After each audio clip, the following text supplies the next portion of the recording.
ঠাকুর বললেন, নামের সাধনা সার্বভৌম। যে যা লক্ষ্য করিয়া নাম করুক, তাহাতেই সেই লক্ষ্যের বিষয় তাহার নিকট প্রকটিত হবে। যে নির্গুণের উপাসক, সেই সাধক হরিনাম করিলে হরিনামের দ্বারাই ব্রহ্ম উপলব্ধি করিতে পারিবে।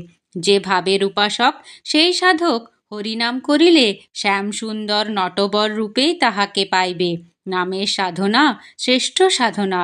উচ্চ অধিকারী না হইলে নামের সাধনা কেহ করিতে পারিবে না। নামেতেই সর্বার্থ সিদ্ধি হবে।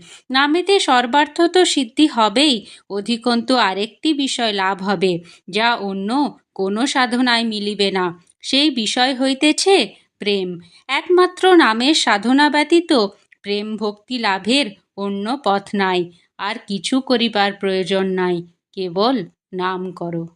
জয় গুরু।